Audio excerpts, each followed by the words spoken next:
Hi, എല്ലാവർക്കും നമസ്കാരം. ഇന്ന് ഓശാന ഞായർ, യേശുവിൻ്റെ ജെറുസലേമിലേക്കുള്ള രാജകീയ പ്രവേശനത്തിൻ്റെ ദിവസമാണ് ഓശാന ഞായർ. എൻ്റെ കയ്യിലുള്ളതുപോലെ നിങ്ങളുടെ എല്ലാവരുടെയും കൈകളിൽ, അതായത് നമ്മൾ പള്ളിയിൽ പോകുന്ന എല്ലാവരുടെയും കയ്യിൽ ഇതുപോലെ ഒരു കുരുത്തോല കയ്യിൽ കാണും. അപ്പോൾ ഇന്നത്തെ ദിവസം നമ്മുടെ വീഡിയോയിൽ ഒരു ഓശാന ഞായറിനെ കുറിച്ചുള്ള രസകരമായിട്ടുള്ളൊരു കഥയാണ് നമ്മുടെ വീഡിയോയിലുള്ളത്. അപ്പോൾ ലിനു ലിറ്റിൽ ടോക്സിൻ്റെ ഏറ്റവും പുതിയ വീഡിയോയിലേക്ക് എല്ലാ പ്രിയപ്പെട്ട സുഹൃത്തുക്കളെയും ഒരുപാട് സ്നേഹത്തോടു കൂടി സ്വാഗതം ചെയ്യുന്നു. ഈ കഥ നടക്കുന്നത് ഒരു പട്ടണത്തിനടുത്തുള്ള ഒരു കുഞ്ഞു ഗ്രാമത്തിലാണ്. അവിടെ ഒരു അമ്മക്കഴുതയും കുട്ടിക്കഴുതയും ഉണ്ടായിരുന്നു. അങ്ങനെ അമ്മയും കുഞ്ഞും വളരെ സന്തോഷത്തോടു കൂടി കഴിയുന്നതിൻ്റെ ഇടയ്ക്ക് കുറച്ച് ആളുകൾ ചെന്ന് ഈ കുട്ടിക്കഴുതയെ അഴിച്ചു കൊണ്ടുപോകുന്നു. അങ്ങനെ അഴിച്ചു കൊണ്ടുപോരുമ്പോൾ മുഴുവൻ കുട്ടിക്കഴുതയ്ക്ക് മനസ്സിൽ ദേഷ്യം തോന്നി. നമുക്കൊക്കെ നമ്മുടെ അമ്മമാരുടെ അടുത്ത് ചെറുപ്പത്തിൽ നമ്മളെയൊക്കെ വേർപ്പിച്ച് കൊണ്ടുപോകുമ്പോൾ ഒരല്പം വിഷമം കാണില്ലേ? അതുപോലെ തന്നെ ഈ കുട്ടിക്കഴുതയ്ക്കും വിഷമം ഉണ്ടായി. എന്തിനാണ് ഇവരിപ്പോൾ അമ്മയുടെ അടുത്ത് ഞാൻ സന്തോഷത്തോടു കൂടി നിന്ന് എന്നെ ഇവരെന്തിനാണ് വിളിച്ചു കൊണ്ടുപോകുന്നതെന്ന് കുട്ടിക്കഴുത ചിന്തിച്ചു. മനസ്സിൽ ദേഷ്യം പിടിച്ചു, ശാഠ്യം പിടിച്ചു. ഇഷ്ടമില്ലാത്ത മനസ്സോടുകൂടി അവരുടെ കൂടെ ഇങ്ങനെ നടന്നുപോയി.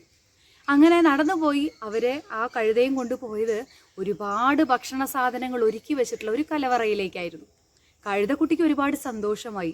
എന്തെല്ലാം സാധനങ്ങളാണ് എനിക്ക് വേണ്ടി ഇവിടെ ഒരുക്കി വെച്ചിട്ടുള്ളത്, എന്നോടുള്ള സ്നേഹം കൊണ്ടാണോ ഇവരെന്നെ പിടിച്ചു കൊണ്ടുവന്നത് എന്ന് ഇങ്ങനെ കഴുതക്കുട്ടി ചിന്തിക്കാൻ തുടങ്ങി.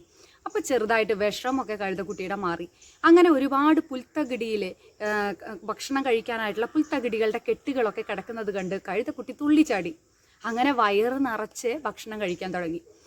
വയറ് നിറഞ്ഞു. പക്ഷേ നിർത്താനായിട്ട് കൊണ്ടുപോയ ആളുകൾ സമ്മതിക്കാതെ തടവിയും തലോടിയും അവരാ കഴുതക്കുട്ടിയെ ഭക്ഷണം കഴിപ്പിച്ചുകൊണ്ടേയിരുന്നു.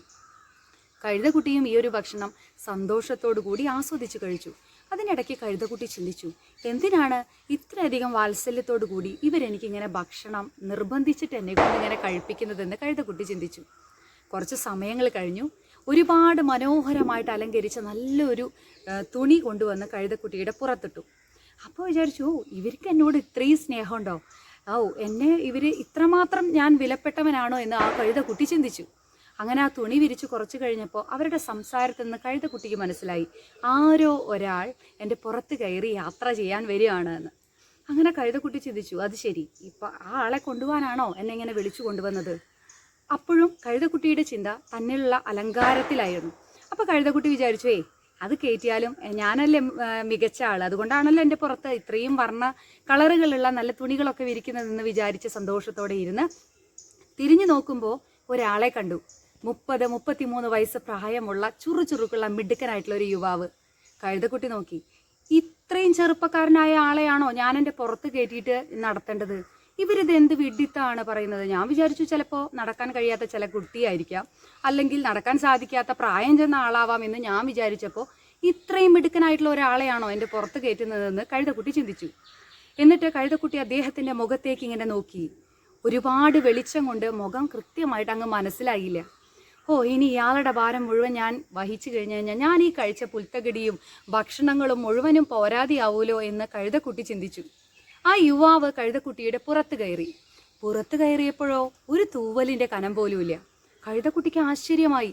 ഇപ്പം കയറിയ ആൾക്ക് ഭാരമൊന്നുമില്ലേ? എന്താ അയാൾക്ക് ഭാരമില്ലാത്തത്? ഇങ്ങനെ കഴുതക്കുട്ടി ചിന്തിച്ചു.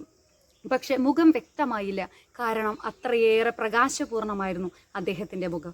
അങ്ങനെ തെരുവുകളിലേക്ക് കഴുതക്കുട്ടി ഈ ഒരു യുവാവിനെയും ചുമന്നുകൊണ്ട് ഇങ്ങനെ നടന്നു നീങ്ങുകയാണ് കേട്ടോ.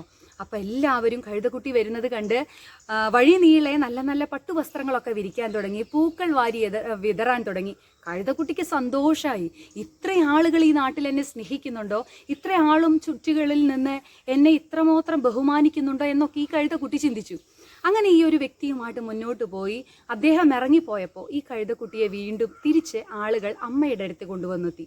കഴുതക്കുട്ടി സന്തോഷത്തോടു കൂടി അമ്മയുടെ അടുത്തേക്ക് ഓടി ചെന്ന് പറഞ്ഞു, അമ്മയുടെ അടുത്തുനിന്ന് പോകുമ്പോൾ എനിക്കൊരു സങ്കടം ഉണ്ടായിരുന്നു, പക്ഷേ ഇപ്പം എൻ്റെ സങ്കടമൊക്കെ മാറി. എന്നെ കൊണ്ടുപോയിട്ട് അവരെനിക്ക് ഒരുപാട് വയറ് നിറയെ ഭക്ഷണം തന്നു. പക്ഷെ അതിൻ്റെ ഇടയിൽ എൻ്റെ പുറത്തൊരാൾ കയറി. എന്നിട്ട് ഞാൻ അയാളെയും കൂടി ആ തെരുവീതിയിലൂടെ നടന്നു പോകുമ്പോൾ ആളുകളൊക്കെ എൻ്റെ നേരെ പൂക്കൾ വിതറിയെന്ന് അമ്മയോട് പറഞ്ഞു. ഇതെല്ലാം കേട്ട് നിന്ന് അമ്മ കഴുതക്കുട്ടിയെ നോക്കി പറഞ്ഞു, എടാ പൊട്ട, നിന്നെയൊന്നും അല്ല ആളുകൾ പൂവിട്ട് ആരാധിച്ചത്, അതല്ലാതെ നിനക്ക് വേണ്ടിയിട്ടൊന്നുമല്ല ഒരു പട്ടുവസ്ത്രങ്ങൾ വിരിച്ചത്. നിന്റെ പുറത്തിരുന്ന ഒരാളില്ലേ, അദ്ദേഹത്തിന് വേണ്ടിയാണ് ഈ ഒരു തെരുവ് മുഴുവൻ അങ്ങനെ ഒരുങ്ങിയതെന്ന്. അപ്പം കഴുതക്കുട്ടി പറഞ്ഞു, അമ്മ വെറുതെ പറയാ, ഇതൊന്നുമല്ല, എന്നെയാണ് എല്ലാവരും സ്നേഹിച്ചത്, എന്നെയാണ് ബഹുമാനിച്ചത്, എൻ്റെ വരവിന് വേണ്ടിയാണ് അവർ കാത്തിരുന്നതെന്ന് ഈ കഴുതക്കുട്ടിയും പറഞ്ഞു. അങ്ങനെ അമ്മയും കഴുതക്കുട്ടിയും കൂടി ദിവസങ്ങൾ പിന്നിട്ടു. പിന്നീട് അതേ തെരുവിലൂടെ അമ്മ ആ കഴുതക്കുട്ടിയുമായിട്ട് യാത്ര ചെയ്തു. അന്ന് പൂക്കൾ വിരിച്ച അതേപോലെയുള്ള ആളുകൾ ആ കഴുതക്കുട്ടിയെ കണ്ടിട്ട് തിരിച്ചറിഞ്ഞില്ല. അവരാരും ആ കഴുതക്കുട്ടിയെ ബഹുമാനിച്ചില്ല, സ്നേഹിച്ചില്ല, കണ്ട ഒരു ഭാവം പോലും ആരും നടിച്ചില്ല. ഒരുപാട് ദൂരയിലേക്ക് യാത്ര ചെയ്തപ്പോഴാണ് കഴുതക്കുട്ടി ആ കാഴ്ച കണ്ടത്. അന്ന് പുറത്തു കയറിയ അതേ യുവാവ് കുരിശിൽ ഭാരം വഹിച്ചുകൊണ്ട് നടന്നു നീങ്ങുന്നതായിട്ട് ആ കഴുതക്കുട്ടി കണ്ടു. കഴുതക്കുട്ടിക്ക് സങ്കടം തോന്നി. തിരിച്ചു വന്ന അമ്മയോട് പറഞ്ഞു, ഇന്ന് എന്തുകൊണ്ടാണ് ആ തെരുവീതിയിലൂടെ പോകുമ്പോൾ മറ്റാരും എന്നെ തിരിച്ചറിയാതിരുന്നതെന്ന്. അമ്മ വാത്സല്യത്തോടു കൂടി കഴുതക്കുട്ടിയോട് പറഞ്ഞു, ഞാൻ പറഞ്ഞില്ലേ മോനെ, അന്ന് നിന്റെ പുറത്ത് കയറിപ്പോയത് വളരെ ശക്തമായിട്ടുള്ള സ്നേഹമുള്ള ഒരു വലിയ പ്രവാചകനായിരുന്നു എന്ന് അമ്മ പറഞ്ഞു. കഴുതക്കുട്ടി അതോർത്തു. ആ പ്രവാചകന്റെ മുഖത്തെ ആ ഒരു തിളക്കം കഴുതക്കുട്ടിയുടെ മനസ്സിലേക്ക് ഓടി വന്നു. നമ്മളും പലപ്പോഴും അങ്ങനെയാണല്ലേ.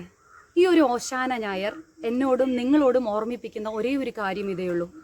യേശുവിനെ വഹിക്കുന്ന ഒരു കഴുതക്കുട്ടിയാവാനുള്ള ഭാഗ്യം നമ്മുടെ ജീവിതത്തിൽ ഉണ്ടാവട്ടെ എന്നുള്ളതാണ് നമ്മുടെ ഈ ഒരു ഓശാന ഞായർ നമ്മളെ ഓർമ്മിപ്പിക്കുന്നത്. ദൈവത്തെ വഹിച്ചു കൊണ്ടുപോവുക എന്നുള്ളതാണ് ഓശാന ഞായറിൻ്റെ ഏറ്റവും പ്രധാനപ്പെട്ട കാര്യം. അപ്പോൾ അതുകൊണ്ട് തന്നെ അതുമല്ലെങ്കിൽ നമുക്ക് ഒരു കഴുതക്കുട്ടിയുടെ മുൻപിലുള്ള ചിന്തകളെക്കുറിച്ച് നോക്കാം അല്ലേ. ആദ്യം കഴുതക്കുട്ടി എന്താ വിചാരിച്ചത്? തൻ്റെ മേന്മ കൊണ്ടാണ്, തൻ്റെ ബഹുമാനം, മറ്റുള്ളവർക്ക് തന്നോടുള്ള വലിയ സ്നേഹവും ബഹുമാനവും ആദരവും ഒക്കെ കൊണ്ടാണെന്നാണ്.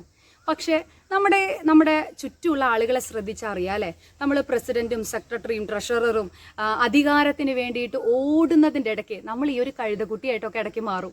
കാരണം നമ്മൾ വഹിക്കുന്ന ആളെ താഴെ വെച്ച് നമ്മൾ കഴുതക്കുട്ടിയാണ്, നമ്മളെയാണ് എല്ലാവരും ബഹുമാനിക്കുന്നത്, നമ്മളെയാണ് എല്ലാവരും സ്നേഹിക്കുന്നത്, നമുക്ക് വേണ്ടിയാണ് പൂക്കൾ ഒരുക്കുന്നത്, നമുക്ക് വേണ്ടിയാണ് വീതി ഒരുക്കുന്നത് എന്നുള്ള മണ്ടത്തരം നമ്മുടെ മനസ്സിലേക്ക് കടന്നു വരും. അപ്പോൾ ഈ ഒരു ഓശാന ഞായർ മുതൽ കഴുതക്കുട്ടിയാവണോ, യേശുവിനെ വഹിക്കുന്ന വിനയമുള്ള കഴുതക്കുട്ടിയാവണോ, അതൊരു കഴുതയായിട്ട് ജീവിതകാലം മുഴുവൻ ജീവിക്കണോ എന്ന് നിങ്ങൾക്ക് തീരുമാനിക്കാം. ഇത് വലിയ ഒരു ദൈവശാസ്ത്ര പണ്ഡിതന്റെ വാക്കുകളൊന്നുമല്ല. ഇത് എൻ്റെ ചെറിയ അറിവ് വെച്ച് ഞാൻ പറയുന്ന ഒരു കഥയാണ്. ഇത് നിങ്ങളുടെ ജീവിതത്തിൽ ഉപകാരപ്രദമാകട്ടെ എന്ന് ഒരുപാട് സ്നേഹത്തോടു കൂടി ആശംസിക്കുന്നു. Thanks for watching.